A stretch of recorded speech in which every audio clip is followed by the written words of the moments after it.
You ever look at someone you love and feel like you're staring at a stranger? That was me, standing in our bedroom doorway, watching my wife Diane twirl in front of the full-length mirror.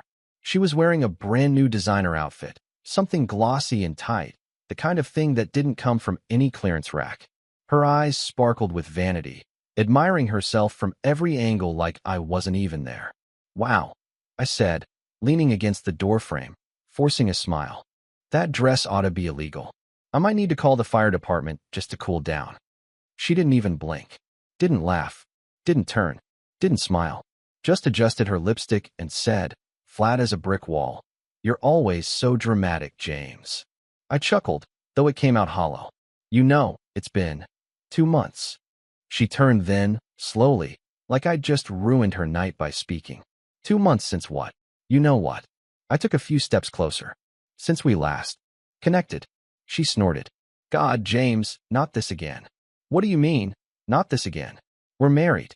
We're supposed to actually want each other. Or at least talk about it when things go cold." "You think I haven't noticed?" Her voice rose an octave, biting. "You think I don't feel the pressure every time you hover around me like a lonely puppy?" "Pressure?" I blinked. "Diane, I'm not asking for a miracle. I'm asking for a moment. One that doesn't feel like I'm begging." She rolled her eyes and turned back to the mirror, tugging at the hem of her dress like it mattered more than what I was saying. "That's rich," she mumbled. "Coming from the guy who used to fall asleep before I even made it to bed." I felt that one land. "Yeah, I've been tired. Working late, fixing up this house, paying off the credit card you treat like Monopoly money. But I never once stopped wanting you." "And what?" she snapped, spinning to face me.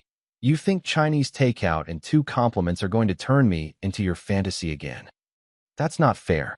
"No, you're not fair," she shouted, stepping closer. "You only seem to notice me when I'm in something tight or when you're feeling neglected.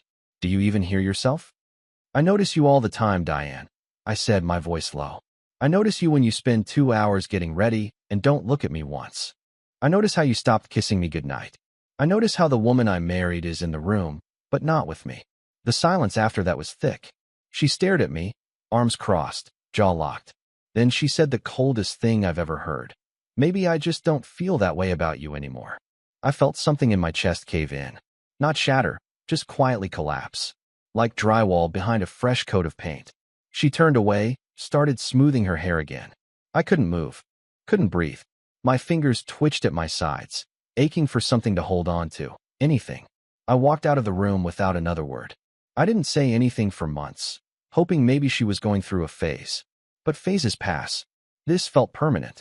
And that night, watching her smile at herself while looking straight through me, I realized something painful. I wasn't in a marriage anymore. I was just in a house with someone who used to love me.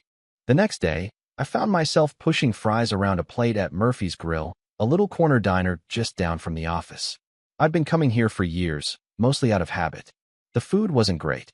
The service was slow, but it was quiet enough for a man to spill his guts without half the city hearing. Across from me sat Mark Jensen, my friend, coworker, and the kind of guy whose sleeves always had the perfect roll. We'd shared lunch breaks for the better part of 5 years, usually talking about clients, deadlines, or whether we'd survive another quarterly review. But not today. Today I just needed someone to listen. She told me last night, maybe she just doesn't feel that way about me anymore. I poked at the burger I hadn't touched. Like I was asking her to donate a kidney instead of show some basic affection. Mark leaned back in the booth, chewing slowly. "Ouch." "Yeah." I forced a chuckle, but it cracked halfway through. "I mean, we've been in a dry spell before, but this? It's like she's in her own world. I come home, she's dressed to the nines, makeup done, hair perfect, but not for me. Never for me." He wiped his hands with a napkin and reached for his iced tea. "So what are you gonna do?" "I don't know, man." I shrugged. "Keep trying? Crawl back into bed and hope she remembers I exist?" I thought last night would be different. I tried talking. Again. And she basically shut the door in my face. Mark studied me for a moment. Then, casually, "I can't relate." I looked up, eyebrows raised. "Must be nice." He gave a small smile, not smug, just honest. "Look, I know that sounds bad. But Anna and I, we're solid. We still talk. Still laugh. Still," he paused, searching for the right word, "connect. Sometimes we fight, sure, but it's always followed by something. A walk, a movie night, just effort. We make time. That's how it's supposed to be, right? I nodded slowly, his words hitting somewhere deep. Not because he was bragging, but because it reminded me of what I'd stopped expecting. I used to think it was just a rough patch. I muttered, fingers tapping my glass. But lately, it's like I'm on one side of a wall she built, and she's throwing bricks at me from the top. Mark leaned in a little. Then maybe stop trying to climb it. What's that supposed to mean? I mean, he said gently, you're killing yourself trying to prove something to someone who doesn't even see the effort. You keep reaching out, flowers, dinners, conversation, and she meets it with silence or sarcasm. That's not a marriage. That's a job you don't get paid for. I let out a low laugh, shaking my head. You make it sound simple. It's not, but it is a choice. You keep showing up, James. But she doesn't. And at some point, you've got to ask yourself, how long are you going to keep knocking on a locked door? That question stuck with me longer than it should have. I didn't answer it. Didn't have one. The waitress came by and dropped off the check. Mark slid it across and tossed a 20 down before I could reach for my wallet. Your turn next week, he said. Thanks, I mumbled. He stood, grabbing his coat. Hey, for what it's worth, you're not crazy for wanting to feel loved. That's not some needy thing. That's human. I nodded, eyes low. Yeah. And if you ever need to crash on my couch, he added with a smirk. Anna makes a mean chili. I gave him a weak smile. Don't tempt me. After he left, I sat there a little longer, just me and my cold burger and a head full of things I didn't want to think about. But I did. And for the first time in weeks, maybe months, something shifted. Not anger. Not pain. Just a quiet flicker of defiance. Like maybe I wasn't crazy. Maybe I deserved more than the silence I'd been settling for. That evening, I pulled into our driveway a little later than usual. The passenger seat held two things I hoped might shift the atmosphere inside our house. A paper bag full of Diane's favorite Chinese takeout, extra sesame chicken, no broccoli, and a bouquet of fresh lilies. She used to love them. Said they reminded her of her grandmother's garden in Vermont. I remembered. I still remembered. Walking up to the front door, I rehearsed the words in my head. Nothing fancy. No big speech. Just effort. That's all I had left to give. The living room lights were on. Diane was curled up on the couch with her tablet, legs tucked under her like always. She didn't look up when I came in. Hey, I said gently, holding up the bag and the flowers. Thought I'd bring home dinner. Lily House. Your favorite. Her eyes flicked up, then back down to the screen. I already ate. I stood still for a second, letting that sink in. I texted, I said quietly. I didn't check. She replied, not even pretending to apologize. I set the takeout on the kitchen counter and walked over with the flowers. Got these too. She looked at them blankly, then gave a short breath that might have been a laugh. Lilies? Really? What is this, Valentine's Day? No, I said, trying to smile. Just a Thursday. She took the bouquet reluctantly, sniffed it, then set it down on the coffee table like a grocery flyer. You're trying too hard, James. I sat down across from her, arms resting on my knees. Trying's all I've got left, D.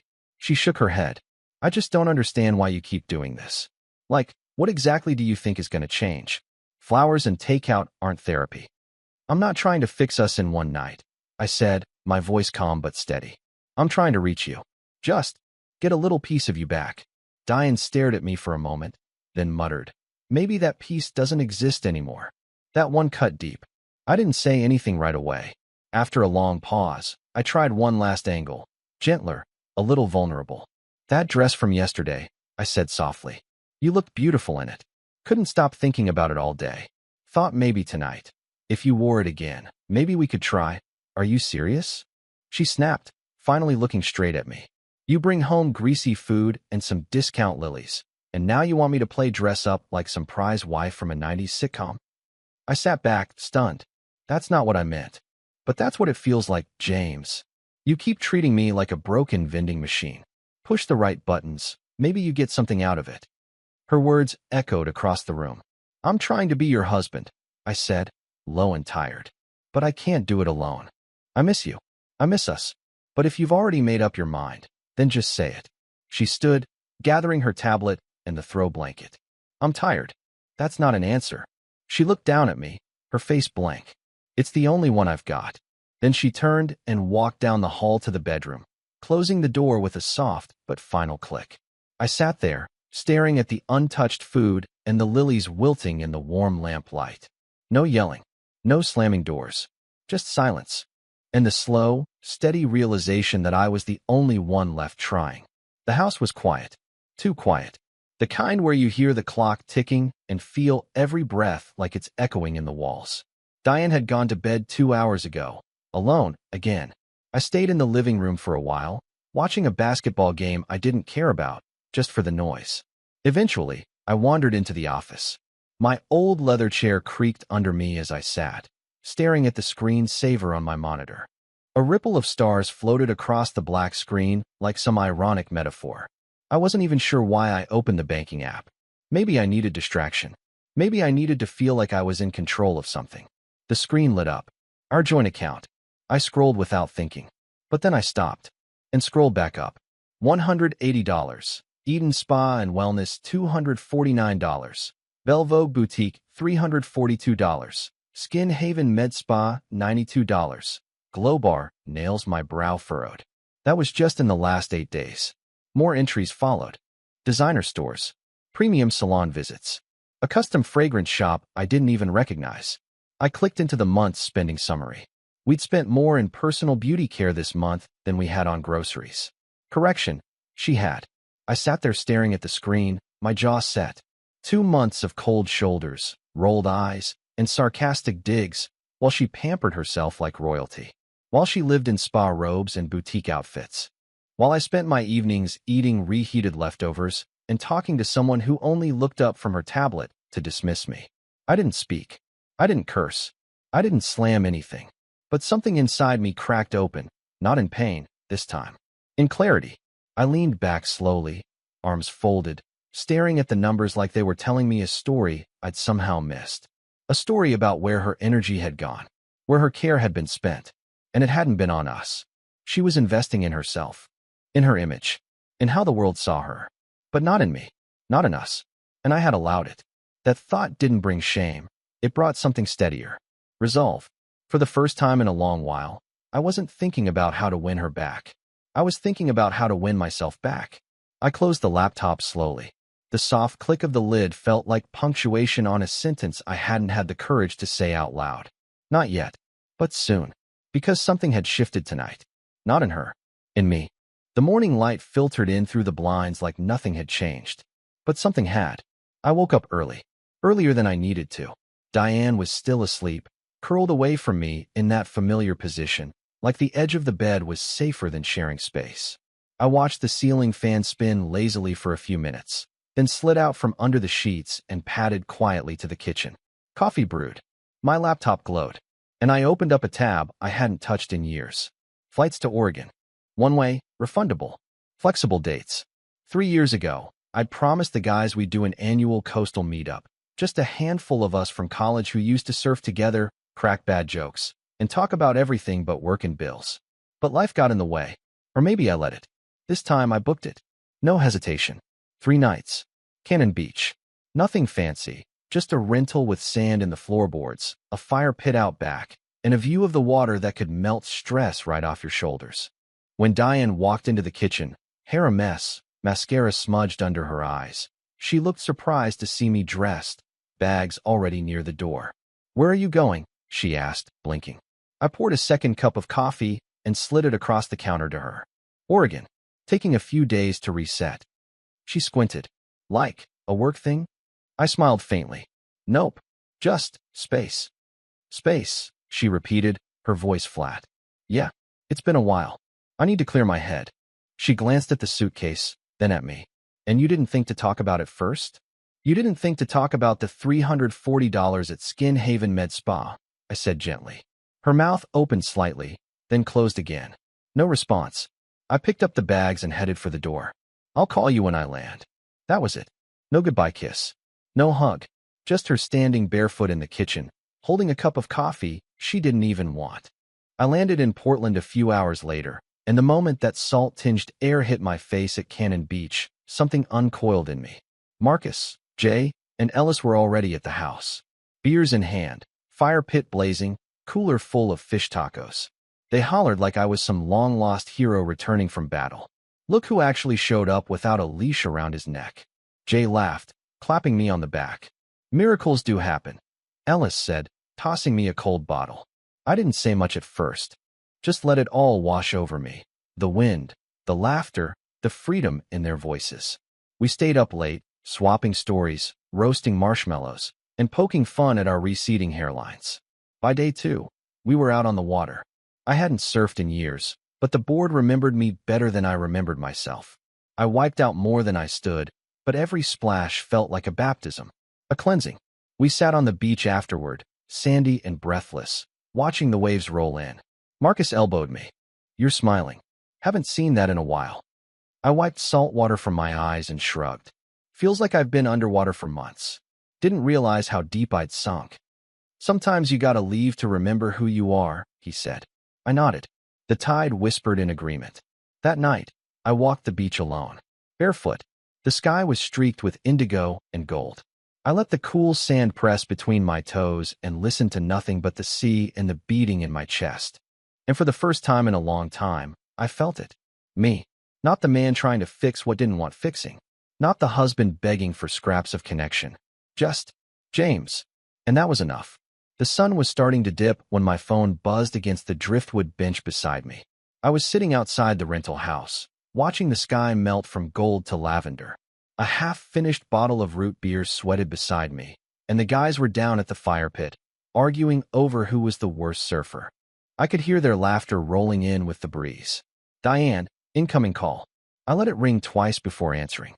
Hey, I said, neutral. Her voice came in sharp. James, what the hell is going on with the card?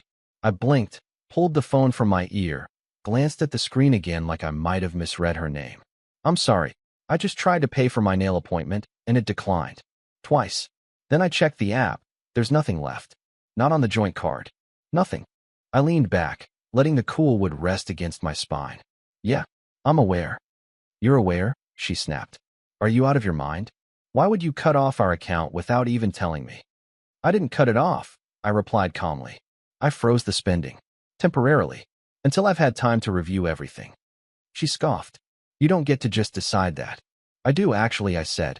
Because it turns out I've been funding more than just groceries and gas. Boutique clothing. Spa packages. A $120 hydrating facial every 10 days. You've been spying on me now? No, I said simply. I've been looking at the joint account. That's not spying. That's called paying attention. There was a pause. Then, you're being dramatic. I needed those things.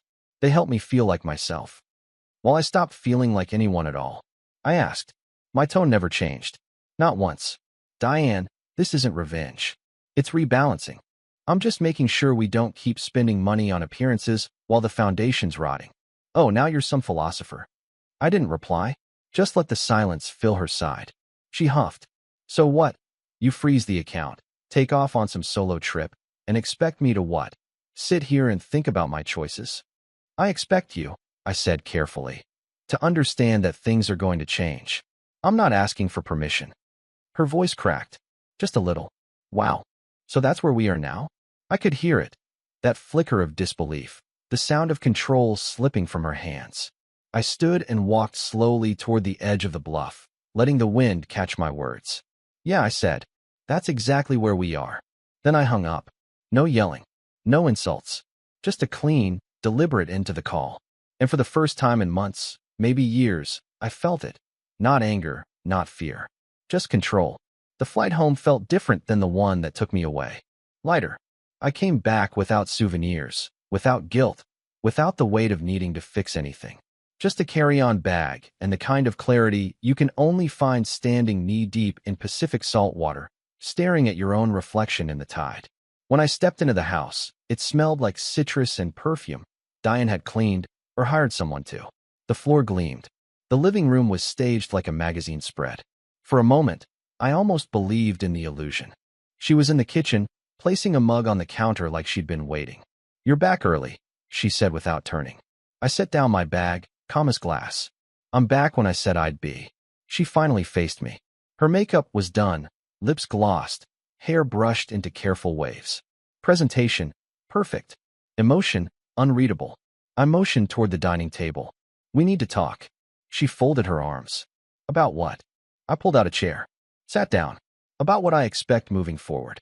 And what I won't tolerate anymore. She arched a brow but sat across from me. Oh, so we're doing ultimatums now.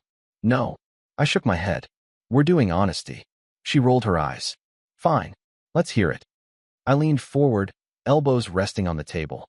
I want respect. Not silence. Not sarcasm. Actual, adult communication. I want intimacy. Not just the physical kind, but presence. Partnership. I've been operating alone in this marriage, and that ends now. She tilted her head like she was considering it. You mean sex? Just say it. I mean connection, I said. And yeah, that too. It's part of marriage. It's part of what makes us us, or what used to. Diane let out a short, humorless laugh. Well, you don't exactly inspire romance, James. You walk around this house like some wounded little saint. My expression didn't change. That's the thing, you don't see me. Haven't in a long time. But I'm done trying to earn your attention like it's some prize behind glass. She tapped her nails against the table, slow and deliberate. So what? You think a weekend with your bro pack made you some kind of alpha now? No, I said. But it reminded me what being me feels like. And it's not this. Not whatever we've been living. A silence stretched between us. She smiled then, this smug, rehearsed thing that didn't reach her eyes. All right, you want to compromise? How about once a month? That should satisfy your little crisis.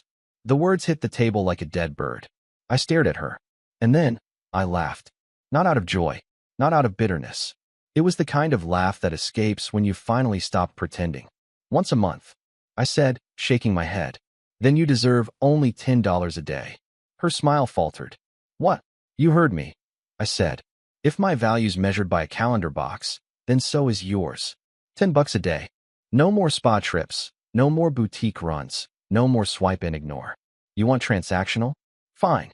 But you don't get the perks of a partnership when you treat me like a problem. Diane's jaw tensed. You're not serious. I leaned back, calm as ever. Dead serious. Starting tomorrow. Her mouth opened to argue, but no words came. Just that look, the one people wear when the game they've been playing suddenly flips on them. I stood.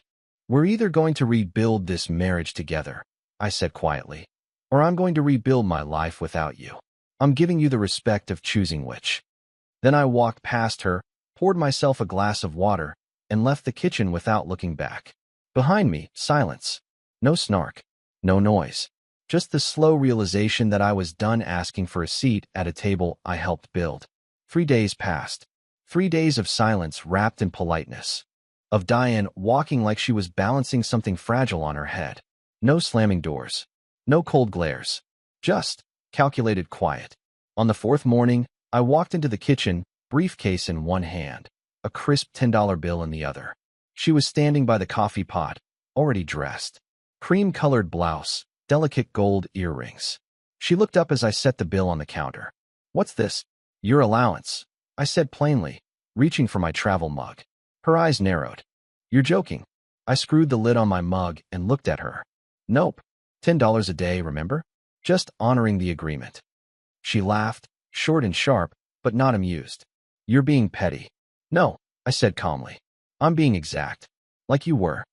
Her mouth opened to fire back, but I was already turning toward the door. Don't spend it all in one place.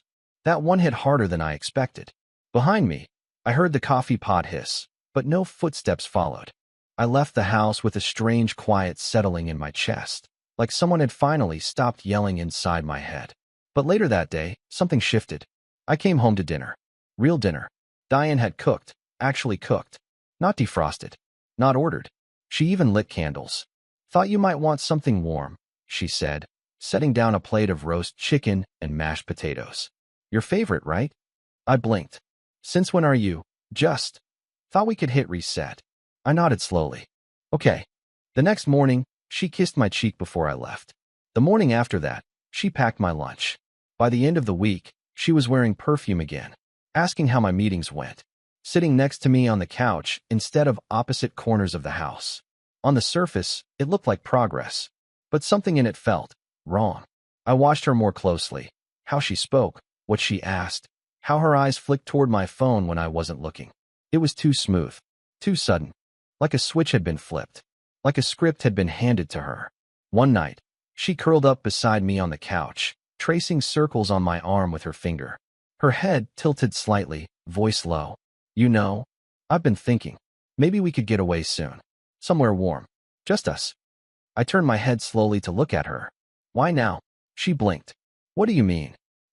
Everything. The cooking, the affection, the soft tone. None of it was here last week. So why now? Her smile faltered just a hair. Because I realized I missed you. That's all. But the words felt thin, as if rehearsed. I nodded, but didn't answer. That night, I lay awake in the dark, listening to her breathing beside me. Something was off. This wasn't reconciliation. It was strategy. And whatever it was Diane thought she was fixing, she wasn't doing it for us. The frost on the windshield hadn't melted yet.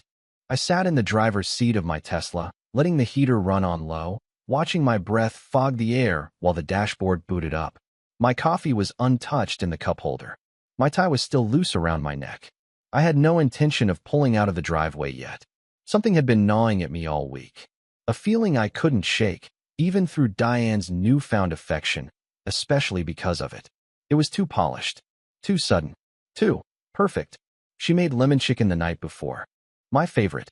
Flirted with me like we were still 25. Wore the exact perfume I mentioned in passing 3 years ago. It was all just right, and it didn't make sense. But then I remembered something. Something small, almost laughable, but sharp. The Tesla's external cameras. Motion-triggered. Auto-archiving. I hadn't checked the log since I installed the system over a year ago. Never needed to. But the idea had been whispering in the back of my head like an itch I was finally ready to scratch. I tapped through the interface. External footage. Date selection. My fingers hovered over the calendar. The week I was in Oregon. My stomach turned, but I kept going. Monday, 9:43 a.m., front driveway, motion triggered. The thumbnail showed Diane standing at the front door. Alone. Arms crossed. Waiting. I tapped. The footage played smoothly. The camera's wide-angle view captured the whole front entryway. Cold sunlight. Wind in the trees. Then, movement. A man walked up the front path. Tall. Athletic. Gray joggers, black hoodie. Gym bag over his shoulder. He didn't knock. He just walked right up. Diane opened the door before he could reach for it. She smiled. Not polite. Not awkward. Warm. Familiar. Then she stepped out, wrapped her arms around his neck, and kissed him. Not a peck. Not a greeting. A kiss. The kind that locks two people in a moment they don't want to leave. My hand jerked away from the screen like it had burned me. But I kept watching. She ushered him inside. The door closed behind them. The timestamp ended. Silence filled the car, thick and metallic, like the air after a crash. I leaned back slowly, chest rising and falling with shallow, controlled breaths. She'd been lying. Not just avoiding, not just drifting. Lying. While I was standing barefoot in the Pacific surf, laughing for the first time in months, she was here. With him. In our home. In our bed. A kind of stillness settled over me. Not rage, not heartbreak. Just this cold clarity that stripped everything down to bone. There was no need for confrontation anymore. No debate. No doubt. The moment I saw her wrap her arms around another man like that, something ended. Not with shouting. Not with a dramatic slam of a door. But with the quiet blink of a screen. The evidence was right there. And it had been waiting for me all along. I closed the dashboard, turned off the screen, and sat there for another long minute.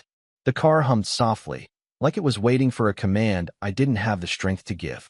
Then I started the engine, pulled out of the driveway, and drove straight to the only office that mattered now. I didn't even think about turning onto the freeway.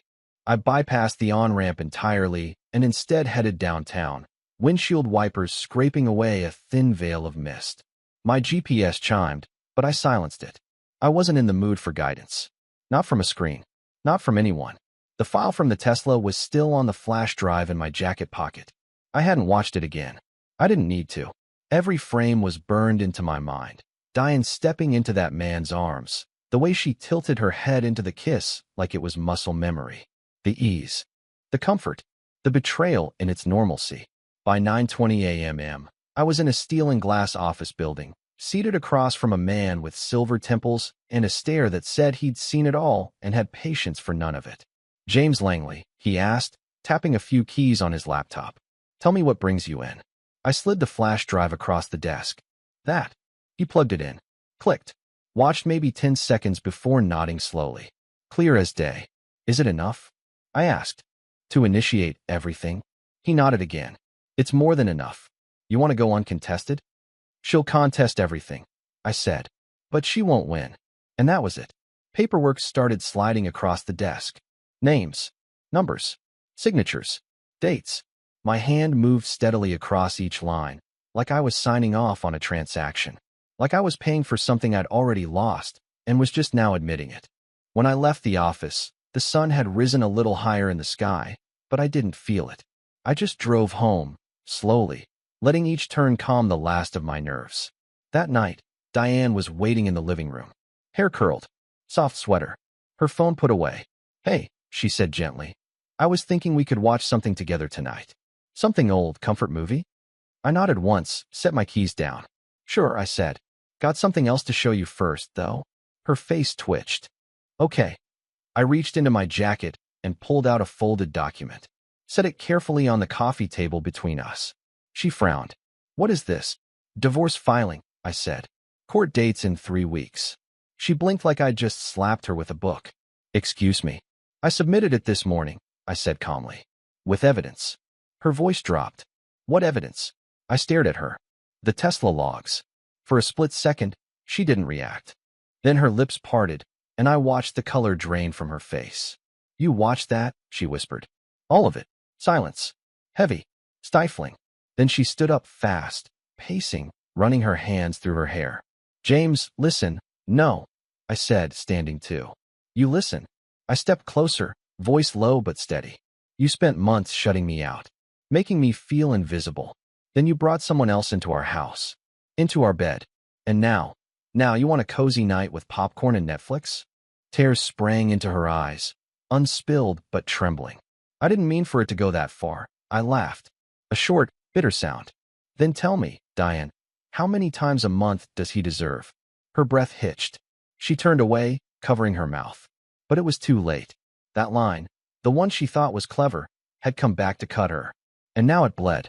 She crumpled onto the couch, shoulders shaking, full sobs breaking through. I didn't know you'd. No, I said. You didn't think I could. I picked up the paperwork from the table. But you forgot who you married. The guy who built this house. Who paid every bill. Who stayed when it got hard. Who begged. And begged. And begged. Her sobs grew louder. Raw. Unfiltered. I took one last look at her. Mascara smudged, wrapped in a sweater she didn't deserve to wear for comfort. And I didn't feel anger. I felt done. I'll be staying at the downtown condo until the hearing, I said, heading for the door. I'll have the attorney coordinate access to your things. James, please, she cried out. I paused, but I didn't turn. I gave you everything, Diane, I said softly. You just weren't looking when I did. Then I walked out. No door slam. No dramatic music. Just the sound of my own footsteps echoing through a house that was no longer mine. The sky was clear that night. Not the kind of clear that begs for noise or celebration, just stillness. A velvet dark kind of quiet, where stars scatter across the sky like someone shook a jar of glitter and forgot to stop. I stood in the backyard with a fire pit crackling in front of me, the flames hungrily devouring the last of Diane's designer clothes. Silk, lace, denim with price tags that made me cringe. One piece after another, tossed into the fire without a single tug of hesitation. They smelled like her perfume at first, but only for a second. Then it was just smoke. I hadn't seen her since the court date. She didn't fight the divorce as hard as I thought she would. Maybe because she knew there was nothing left to win. Maybe because she was already chasing comfort elsewhere. Didn't matter now. The papers were signed. The condo was mine. The house had been sold. I didn't keep much, just what mattered. My tools. A few books. A surfboard I hadn't used since Oregon, but refused to let go of. Funny how little you actually need when the weight of pretending is finally gone. I tossed a red blazer onto the fire. It curled like a dying petal. Then gone. For a long time, I stood there, hands in my pockets, listening to the wood hiss and pop, watching the smoke rise and drift upward like it had somewhere better to be. I thought about all the nights I'd sat in that house, aching for a kind word, a glance, a reason to believe I mattered to her.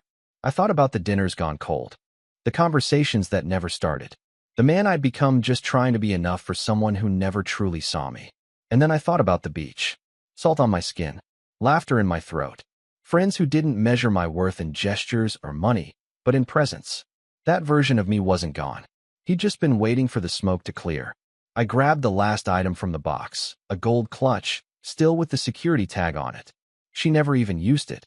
Figures. I dropped it into the flames. Then I stepped back and let the fire do the rest. No tears, no speeches, just peace. For the first time in a long, long time.